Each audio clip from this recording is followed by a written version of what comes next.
Welcome back, everybody, to another episode of Success After Trauma, where we meet with people that are ready to share their story of the challenges that they've been through and where they're at today. Because no matter where you're at on your journey, there's always someone that's one chapter behind you.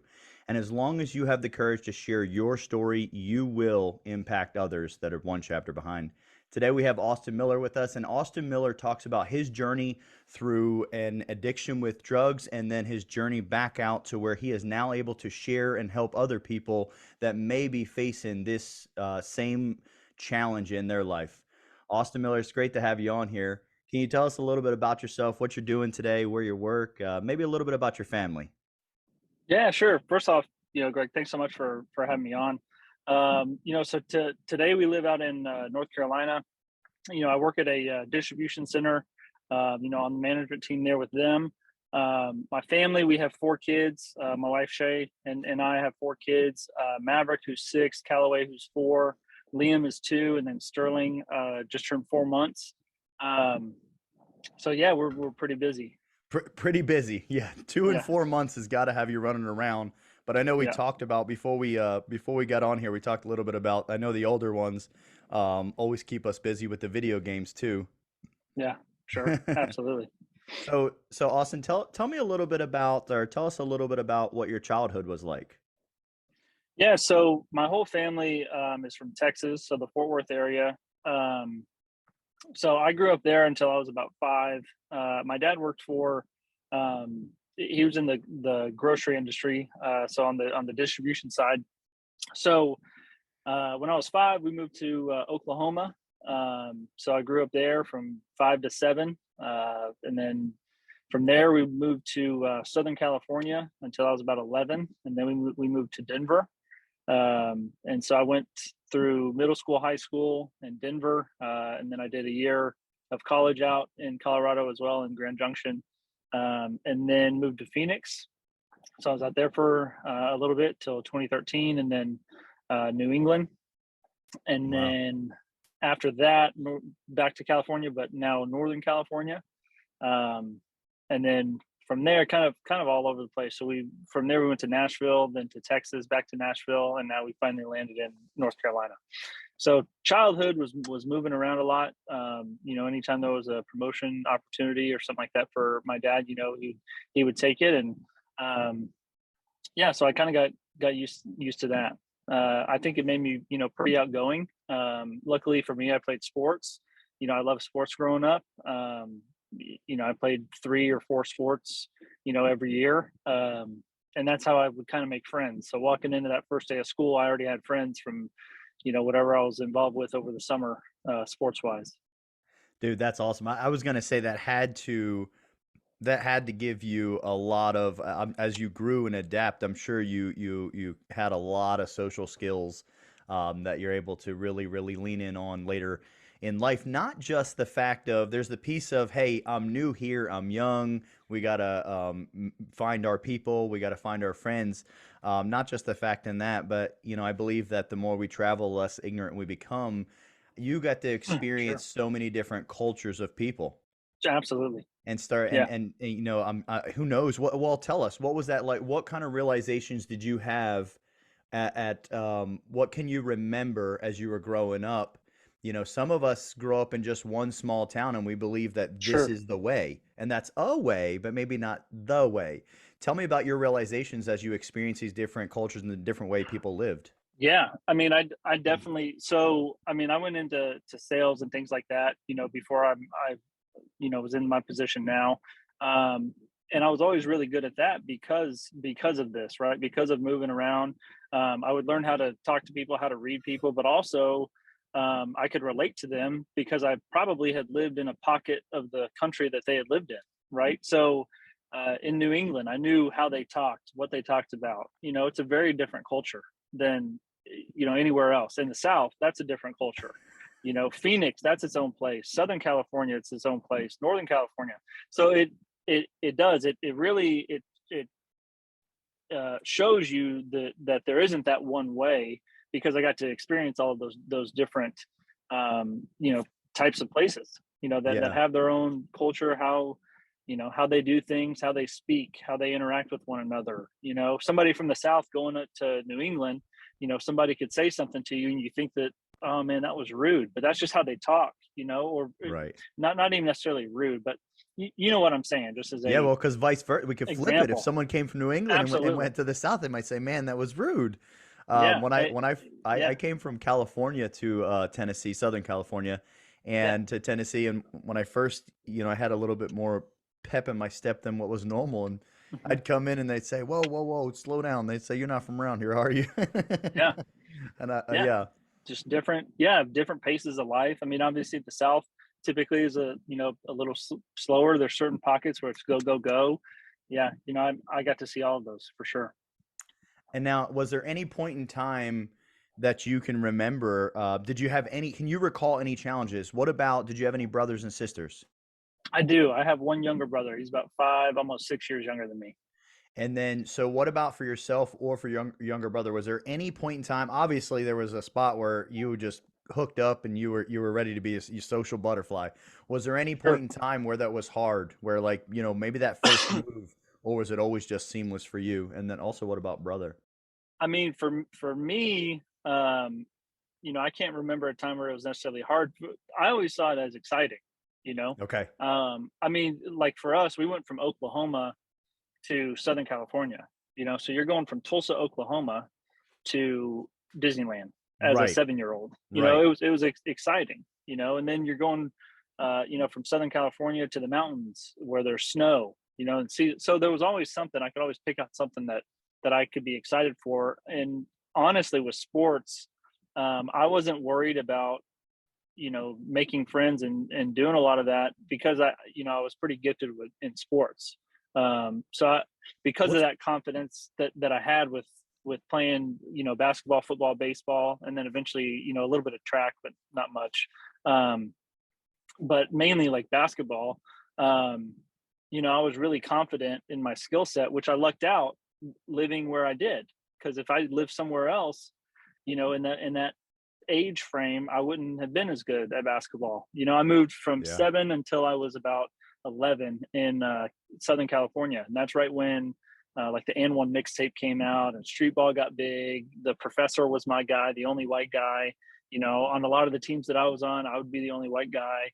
So I could relate. relate to that a lot. Yeah, So my handles got really good, and I would typically be, I'm 6'5". So I would typically be, when I was younger, one of the taller guys on the team, but I'd still play point guard, because I could handle the ball. But anytime that we would move, I really didn't worry about it. The only time it was maybe a little iffy was in like middle school, because you're in that age, 11, 12, 13. There's a lot of things going on. right. So that was the only one. But once I got settled in, I think I was fine. For my brother, I mean, I don't want to speak too much for him, but I got really lucky where I spent seventh grade through high school in one place. For him, it didn't work out that way. So I mean, he moved from Arizona to New England midway through high school, so he had to do different high schools, and I'm sure that was a little tougher on him, and he didn't play as many sports as I did, or I don't think he had that outlet to necessarily go to. But I mean, he Mhm. did fine. It just a little bit different. And Yeah, luckily for me, I probably would have had challenges. If I moved midway through high school, that would have been really tough. Because right, you right. you have those bonds and you know Well, you know those what? high school buddies.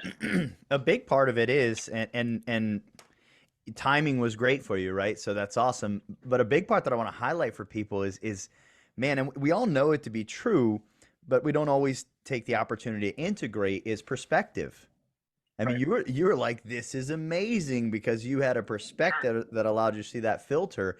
But when we can apply that to anywhere in life, man, the whole meaning of what is going on begins to change for us with just a little perspective. Hmm. So Austin, take us through. So it sounds like everything's awesome. I mean, Hmm. you're Sure. happy about the moves. Everything's going good. Yeah. Tell me a little bit about when did we start? Well, first let's talk about how did college go for you? College was horrible. College was a joke. Okay. I Okay. mean, if we're gonna Okay. be real, we Okay. can go really real. College. I was one in high school where, I think I'm a pretty smart dude. I didn't necessarily do homework, but I could show up and, pass a test. Okay. I was one of those kids. Um, and I really didn't go to class a lot because of that. So skipping class in high school, same thing with college. With college, it was even worse because now you don't have mom or dad, looking. You're not looking over your shoulder like, oh, are they gonna, catch me skipping class today on a Wednesday? Right. In high Right. school, now you're on your own. And my family actually moved my senior year summer, so I spent that summer still in Colorado. They were gone, so I had that whole summer to do whatever I wanted. Um, and then going into college, I didn't have the discipline um instilled in me, and partly because of drugs, and obviously we'll get to that. But yeah, no, it was bad. I mean, I could have done really well in college. All I had to do was show up, but Right. Yeah. the act of showing up wasn't there for me And yet. so let's talk about, and obviously drugs lend it to, Sure. allowed us to have that experience that you did have. When did you start having experiences with drugs? Roughly what Yeah, age are so we talking about? yeah, the first time, I mean, in Colorado, that's a huge, Colorado and California, I mean, weed is really big out there, right? So um in Colorado, I was probably like 13. First time I ever was around weed. I think that's probably like the first time I ever smoked weed was like 13. And it wasn't one of these, I fell in love with it or anything like that. Some people will say, weed is a gateway drug to other things. And I don't necessarily think that that's true from a drug standpoint. I do think it is from a people standpoint. Because the people who are selling you that, and if you're around them, if you're in a bar, hang around a barbershop long enough, you're going to get a haircut Get a type deal. haircut. Yep. if you're Yep. if you're around those people who are selling those things, as you get older, that probably will progress, right? They're Right. doing it from a profit money standpoint. You're not thinking that, Right. but if you're still around those types of people, you're still going to have the ins and outs to possibly get other drugs as they come along. And that's honestly probably what happened to me, more so than, oh, I used and I got really hooked on it, because mine was a slow fade in. So it was probably around 13. I smoked weed. I would try it here and there, but I mean, I played sports so much, Right. Right. that I didn't really have time for it. Right. Now in high school is really where it probably took off. I can remember having some surgery. It was probably wisdom teeth or something like that, where I had pain pills prescribed to me for the first time. And I can remember sneaking in and popping an extra one of those because I liked how that made me feel. Mm. um so, and then that's when the pain, the oxycontin and all that, that's when that was like in 2008, 2009, 2010. That's kind of when I was in high school. That's when that was really taking over a lot of the country, is that with pain clinics and stuff like that. So it was really easy to get your hands on that stuff. So it started out, just kind of slow, but then what happens is you get physically addicted to it. And it got to the point where I couldn't really go without doing it. I mean, I would do it at halftime of a basketball game because you'd feel like Superman, doing it. To me, it didn't make me feel sleepy or groggy. I knew the right amount that I could do to where I'm just not going to feel pain. I can go and run through this wall, and so that's what I used it for. But then, So yeah, it so just kind of so so spirals. in high school, you're actively getting your hands on this and growing an addiction. I just want to make sure that I have this correct. Is that Yeah, right? Okay. slowly, yes, in high Okay. school. Now, towards the end of my senior year, that's really when it picked up, especially that senior year summer. Um, Right. Right. Mom and dad left town. You had free run. I had free range that whole summer, and that's when uh, somebody where it really got bad was where one of my friends, we were snorting all of these pain pills, grinding them up and snorting them. And he said, "Why are you wasting it?" And I'm like, "What are you talking about?" He's like, "No, dude, you can smoke that." And I'm like, "How in the world can you Mm. smoke a pill?" And so he showed me how to, freebase and smoke, and it was totally different. And you didn't have to do that whole thing to feel even. And I was like, "Wow, that's crazy." And so, in doing that, that got even more of that addiction. And then you get used to just the act of doing it, right? You go off Hmm. somewhere and it's just the act of doing it just becomes normal. It's an And anchor. then, Yeah, yeah, yeah, yep, yeah. Keep going. that becomes like your center, right? Hmm. So, but then pain pills disappear. So those get really, really hard to find. So the next closest thing to that is heroin. So when I was in college, my freshman year of college, I can remember the guy who I used to get pills from. He's like, "Yeah, dude, those are no more, but heroin is pretty much the same thing, and it's cheaper." And I'm like, "Okay, yeah, I'll try it." So I mean, to this day, I've never shot up heroin. Not to say if I continued, I wouldn't have. It Hmm. just wasn't something that pocket of people that I knew did, because Hmm. it was, we're gonna get pretty graphic on it, but it wasn't the powdered heroin. It was black tar. It was coming from Mexico, so they typically would make black tar, so it would come up like that, and it was just easier to smoke it rather than, take the time to snort it. You couldn't snort it. Excuse me. And then what to shoot it is a whole process in itself that I didn't like needles, so I was like, Hmm. nah, I don't even want to know how to do all that. Even though I would have people who would usually be like, no, dude, you got to do that for whatever reason. And thank God I Hmm. was like, nah, I just can't do it, because I was so used to that process of smoking. It was this exact same process with the pills, just something different, on that tinfoil. And so yeah, I got really hooked on that, and it didn't get any better moving from Colorado to Arizona. So that was my second year of college. So I had knee surgery, um, in my first year of college. I had microfracture knee surgery, um, where they prescribed pain pills. So that was gone in like a week, right? A month supply Hmm. of that. Hmm. 1 to 2 every 4 to 6 hours was 4 to 6 every 1 to 2 hours. It kind Yeah. of flipped. And then moving to um, Phoenix, that's even closer now to Mexico. So I would actually, at one point when I was in Arizona, the guy who I would get it with, I didn't have money to buy it, but I was a white dude, who they thought, hey, if we could have this dude go and get it, he's not going to have any problems. If he gets pulled over, a cop's not going to think twice, type thing, which is sad.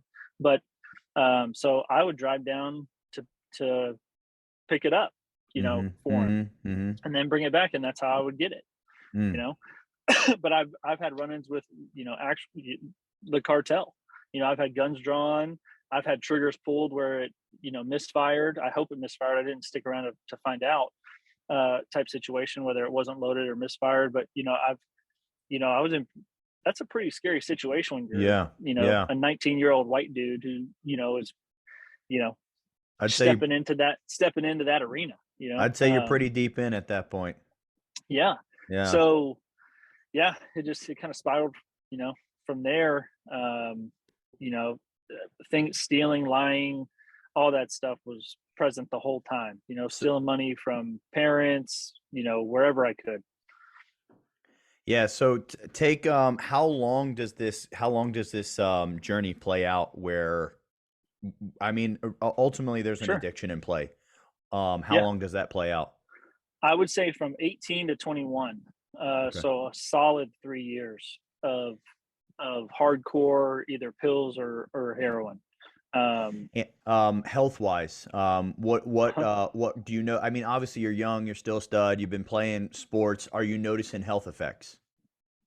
I mean, to me, if there was, I wasn't really paying any attention Got to it. it, to be honest with you. Yep. But I mean, I was in shape, dude. I mean, Right, right, right, right. I grew up in Colorado, so I had the endurance. Being at that high altitude, I could run laps around the dudes in Phoenix, no problem. Um, yeah, my knee went out. That was just wear and tear on my knee. But honestly, using those drugs helped me to rehab my knee quicker. They told me it'd be Yeah. probably a year, it was like 6 months, and it was back to 100% because I could rehab it and do things without feeling it. I wouldn't Right, feel the right. pain of it, so I would really push myself to get back to And be 100%. and being that young, your body can take that, it's ready to rejuvenate Right. like that. So yeah, it makes Now, sense. the health, where it comes into play is if you don't have it. So the withdrawal is where I would notice it. So if Okay. I didn't have it, it's a crazy thing when you're caught up in that addiction. There's Yeah. there's there's three things that go on, and you learn this in, any rehab that you go to or detox, anything like that. There's there's different levels of addiction, within your being, right? So, So and you this have, is awesome. And thank yeah, you, real quick. I apologize. And then, so for those of you out there that's listening, maybe you're dealing with something you haven't shared with other people yet. You haven't brought it to light yet, or maybe you know someone that is. Share this podcast with them. What they're about to hear is maybe something that they've never heard before. I apologize for sure. interrupting. No, And no, go no. ahead, Austin. Yeah. So which part were we at? So I kind of the lost withdrawals and track the here. three things that go through. Withdrawals. I got you. Yeah. So there's three things that happened because I was to the point when I was living in Arizona. I was about to turn 21, so I'm still young, dude. I'm a 20-year-old kid. almost 3 years deep into this addiction, but I didn't want to do it anymore, right? Okay. Mentally. So, So that's okay. So one you phase. have, and let me ask you this: when did you realize that? Man, it's exhausting. Like it Okay. is having to get it every day. I mean, imagine that you got to go and pay 60 to $100 every day for something Wow. when you don't really have a job like that can pay for. You're 20 years old. I think I was working at like where was I working? Smash Burger, something like that. Some little, just like a college, high school type job. You don't have the Wow. money to go and do that. So I'm having to figure out ways how to get this money. Do I sell my plasma? Do I do this? Do I do that? Like you get creative. Wow. Like I can only it's imagine. ridiculous. Like Okay. how the things that you have to try to come up with, who can I steal from? Who can I do? And the thing is, that's not who you are as a person, right? Right. Like Right. that's not who you are, but that's one of those levels. So the three levels, if I took anything from a rehab, it was this, because I couldn't relate to it more, was you get, there's a a physical addiction. That's the first thing that happens, right? So you physically get addicted to something to where if you don't use it, your body is screaming at you, hey, you need to use this. So that's where the withdrawals would come in, right? But then there's also a mental addiction. That's that whole process of, hey, I really liked doing that. I liked um, finding that if it was a space in the house, if it was me driving my car to a specific location and doing it, that was my center point. That was where I could be. That was my grounding location type thing, Hmm. right? So there's a mental thing where it's just it's a habit, right? You form this new habit that you do every single day. So there's the physical, then the mental, and then the spiritual, where you lose your sense of virtues, right? Where it doesn't matter what's going on because my body is telling me that I need it. Sorry for this dude's blowing leaves. I don't know if that's messing the audio up, We'll but get it taken care of. Good. Yeah. okay, perfect. Um, but because my body is telling me, hey, you need to get this to me or I'm going to die. That's honestly how you feel. So Right. your brain says, how can I get it? And your the spiritual being of yourself is saying it's gone. I mean, it's, yeah, do whatever you need to do. At this point, you're gonna die. Right. So it happens in those phases, and then to break it happens Oof. almost in the opposite, right? Where you kind of have to have this spiritual moment with yourself where Yeah. where you're like, God, I don't want to do this anymore. I don't want to live this way. And then mentally kind of come out of that. How can I get rid of this? How do I stop this? And because And the then main actually, thing that, yeah, and then detoxing off of it and freeing yourself, because I was to the point where I didn't want to do it anymore. I was exhausted from doing it. I didn't want to hurt people anymore. I didn't want to steal from my parents or a job or whatever I was doing at that time. I didn't want to do any of that anymore, but I also couldn't stop because I had a physical addiction to it. right. So that last part was dealing with that physical addiction. So for me, I kind of was a chicken shit and waited till my dad was out of town to give him a call because they were moving from Phoenix to Boston. So my dad would fly out there, every other week or something like that.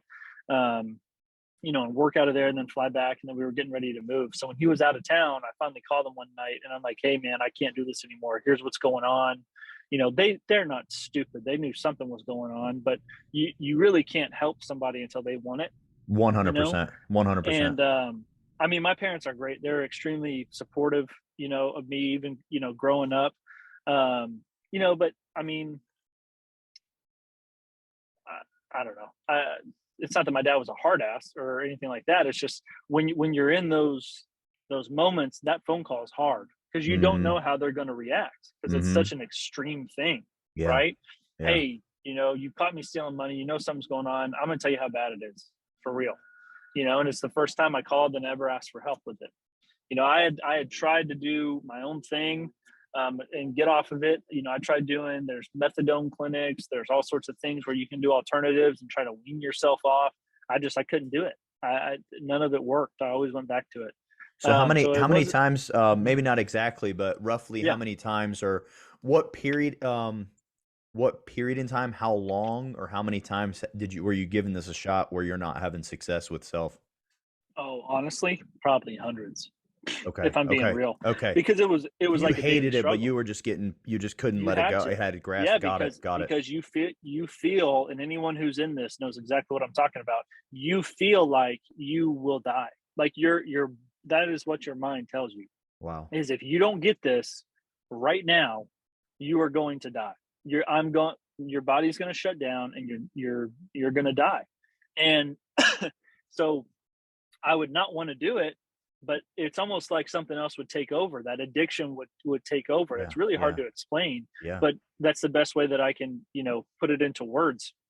So, I And mean, there were hundreds of days where I wanted to stop, but I couldn't. I physically couldn't. what would you say at this point? I want to get a little bit. I want to find out I want to get into when we got the help.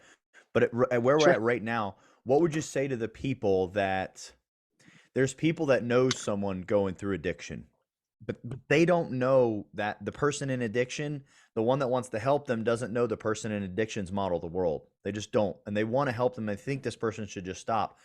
What are some things that people from the outside looking in? What are some things that they might be able to do? Um, Yeah, that's a really tough question. okay. Um, somebody on the outside of addiction looking in, like a parent, a friend, and you're looking at this person. Let me make sure I'm getting this question right. That you're looking at them and you want them to stop. You want to help them stop, right? Is that the Yeah. question? Yeah. What can they do?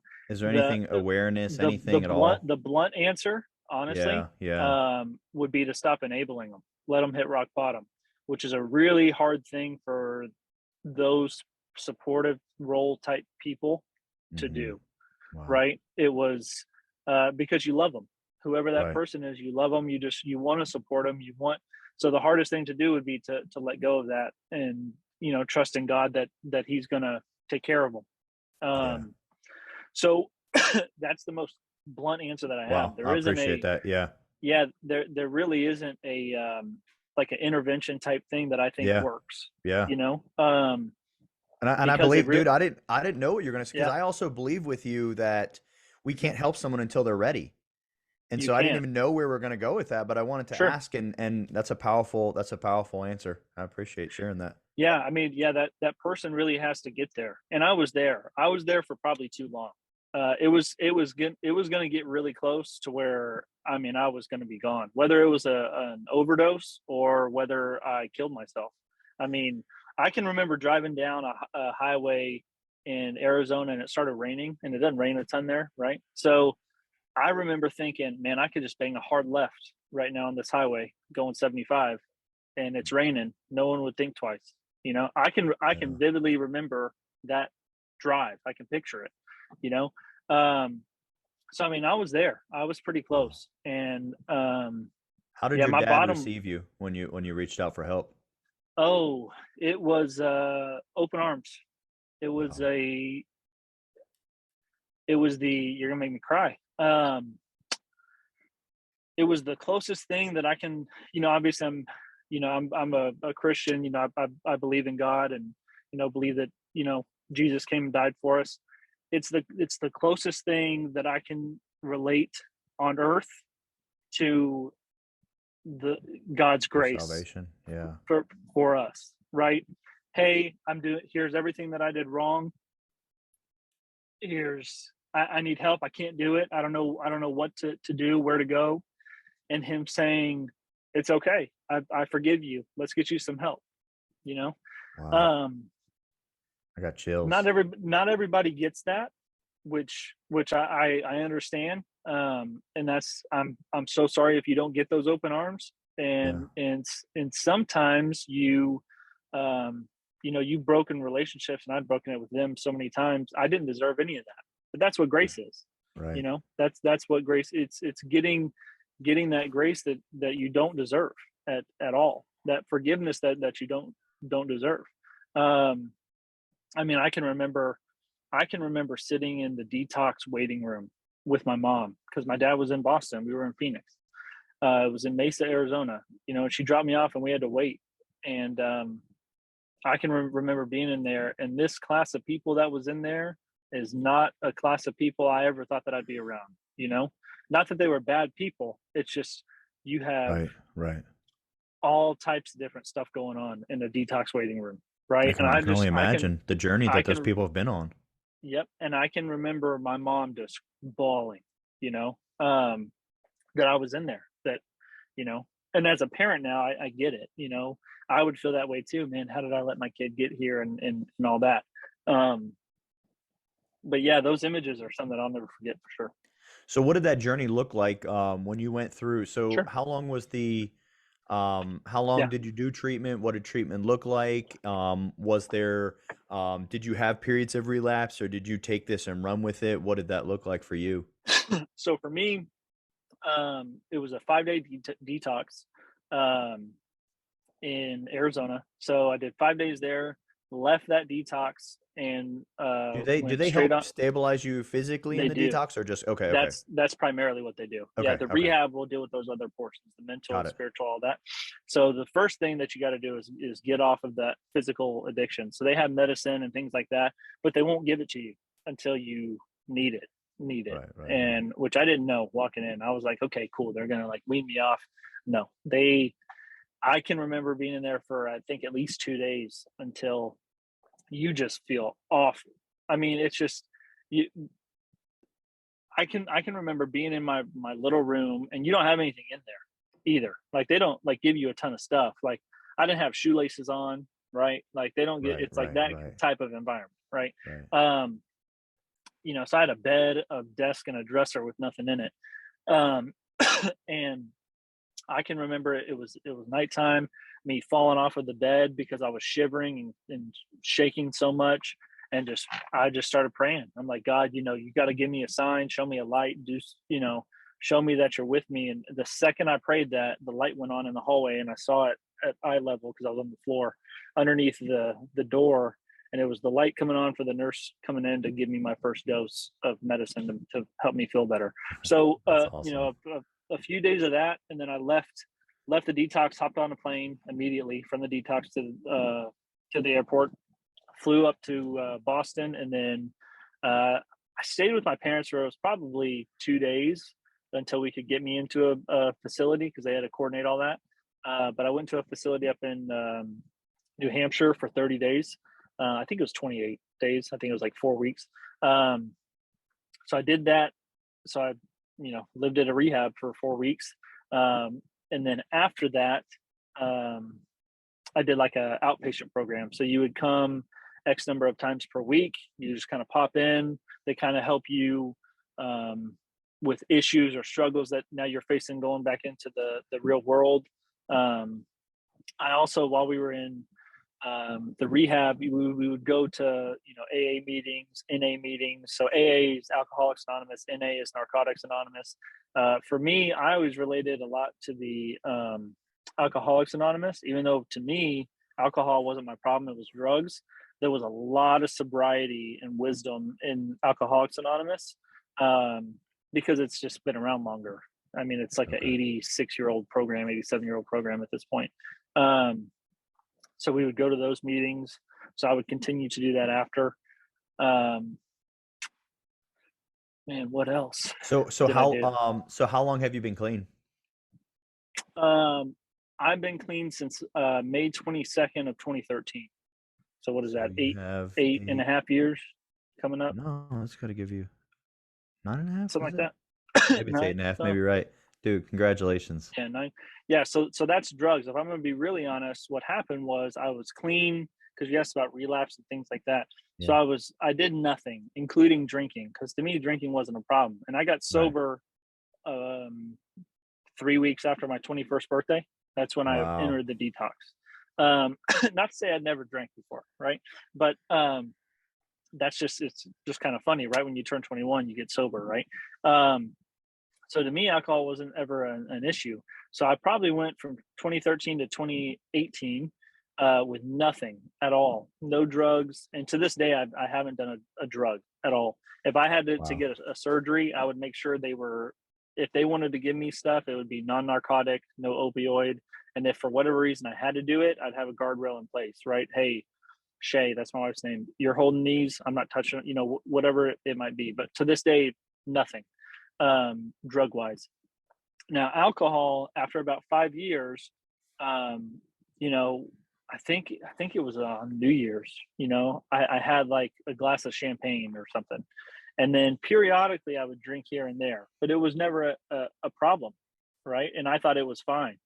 Um, so I would drink here and there. And then this last like year or two, those one or two drinks would become three or four or five or six. So it was a slow fade, right? And Hmm. Hmm.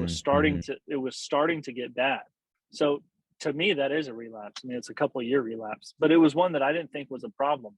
So Right. actually, on Valentine's Day of this year, that's I'm going to use that as like my sobriety date of everything, because that's when I said, it was getting really bad in my marriage and business, all of that stuff. It was starting to erupt again, but it didn't look the same as it did when I was 20 years old. Now there's three kids, a fourth on the way. Yeah. You're the provider. It's a lot different. Um, so it started to get bad all over again, and that's where ultimately came to the decision of, yeah, this is starting to get bad. I got to stop. So that's what I would say is my new one of this year. So however many months that is. Dude, that's So incredible. yeah, 6 months in. So I'm fine with it. I'm fine saying, some people, it's so funny, like in these circles of sobriety, you have all sorts of different people, right? Like I heard a term the other day, I don't know, it was on TikTok or something. Oh, are you California sober? That's where you don't do anything, you just smoke weed, right? Like it's just so funny, like Oh, the wow. yeah, like the different types and the thought That's process. funny.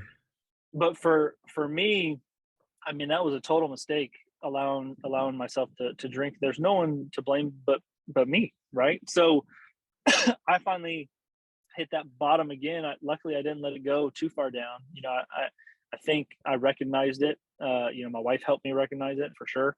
Um, and able to stop that. But it's a one day at a time thing. I mean, that's a Yeah. mantra in a lot of the different sobriety programs. One day at a time. It's those next 24 hours, and it's the most true thing ever. I don't care if you have 20 years. If you wake up tomorrow and something goes on and your reaction is to drink or use a drug, those 20 years don't matter. It's those 24 in front of you. That's it. Dude, I love it. Austin, I really appreciate you coming on and sharing your story, Yeah, for being sure, man. vulnerable, and letting everyone know the journey and what you've been through. Before we get out of here, I want to Yeah, take an opportunity for you to share with now. You just gave a message for people that have just come through, that sure. just began their journeys. Hey, one day at a time. Well, hey, really, that's a message to anyone that's on that journey, one day at a time. Yeah, And we know that the people that are caught in the fog right now, they're going to need some type of spiritual intervention, hitting that bottom, whatever the case may be, but they're going to have to come to that decision themselves. We know that's true. What message can you share with that 16, 17, 18, 19, 20, 21 year old that's just experimenting with it, that thinks it makes them feel like Superman? What's the message you can share with them for us?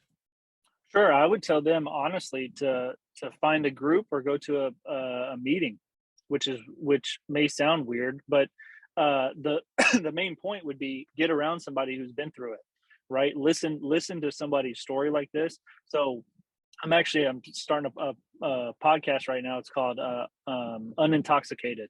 So I'm going to have people I love on it.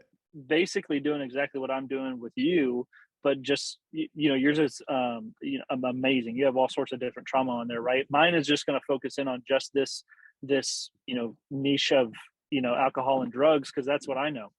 Somebody said recently, I think it was Ed Milet probably, you are uniquely qualified to help the person that you once were. And so that's 100%. what I I want to love do. that. I want to come on, I want to get various different stories, different parents perspectives, different all of those different types of things, and get it in front of people. So to that younger group, late high school, early college, you can only do so much in telling them, hey, don't do it, don't do it. That doesn't work. What I think would have been really impactful for me is somebody who was 30 who said, hey dude, I could have had a college career, I could have done this, but here's what I did, and I ruined it all. And guess what, you're going down that same path right now. No BS, Right. and not fluff it up. I think there's so many of these corny sayings and all this stuff that have, and cliches that have been used. And a lot of cliches are true, like one day at a time, right? But it's really not until you talk to somebody or hear somebody's story, so that vulnerability of their story and the actual events that happen, to then get to a place where, oh man, I can relate to that. That's what I'm going through. And then, because you feel alone in those times, right? You feel like, oh, this is only happening to me, I'm the only one going through this, nobody else knows how I'm feeling. And that's just not true. So what I would tell them to do is get in front of somebody or tune into something, that can display that, whether they listen to a story, whether they go to an AA meeting, an NA meeting, a meeting like a Celebrate Recovery, get involved with church. There's church groups, there's all sorts of stuff that they could do. But I would say to get involved with something and surround yourself with people who aren't doing that. Wow. That's a huge thing. That's a great message for anyone that's going through it right now. Because look, you're just on that front end, and you don't want to have to get to a place. Right. This is the time to stop it. And like Austin said, there's absolutely a group of people that want to pour into you, and oddly enough, they're uniquely qualified because they've walked the footsteps in front of you. Reach out and get that help. Austin, has your podcast, or is it off? Do you have you published first episode yet or not yet? First episode hasn't. I'm Okay. lining up the first few speakers. By the time this airs, hopefully that first one will be out. But if it Should be isn't, out. then coming soon. Yeah, for sure. Yeah, Yeah. I'm sure by the time this one gets out there. So make sure you guys check out. It's Unintoxicated, is that correct? Yeah. Yep. And what if someone wants to potentially, maybe someone listening to this, that they want to be a guest on that podcast? What's the best way for them to reach out to you, Austin? Man, anyway, so message me on Facebook, just Austin Miller on Facebook. I'm sure I'll be tagging this when you post it, as well as Instagram, Austin Miller 22, or underscore unintoxicated with another underscore. But yeah, just reach out, message me some way, get in touch with me either any of those ways. And I'd love to have you on. I have some pretty good speakers, lined up, and it's all sorts of different people. One was from the rehab that I went to, who's been sober for decades. Another one was involved in prostitution and Mm, using, and also, I mean, there's going to be a whole line of different types of people. So number one, I want to make sure that you hear this, is your story is important, and it does matter what, for with your journey, or if you were supporting someone, even if you were supporting someone and you lost someone, that story is really important too. And it will impact people, and it'll affect people. So if you're any of those cases, whether you've gone through it yourself, whether you've been the person supporting, or whether you're somebody who's lost a loved one to this, your perspective is important, and will resonate with somebody else going through it. that's right. I really appreciate you saying that, Austin. And with Sure. that being said, I want to tag into it. If you have a story that you want to share, maybe you're not ready to share it yet, please reach out to me, because I want to help you get to a place where you can share your story. I believe that we're only as strong as our secrets, and let's bring light to what's hidden in the dark, because no amount of dark can put out any amount of light. So if you have a story that you want to share and you're not ready to, reach out to me. I want to help you get to that place. If you have a story and you're ready to share it, reach out to me. I want to put your story on this platform so we can help and change lives. And if your story is unique to addiction, you can reach out to me personally, and I'll make sure you get connected to Austin so you can be on Unintoxicated, because your story is going to change lives. Be great. It's already in you.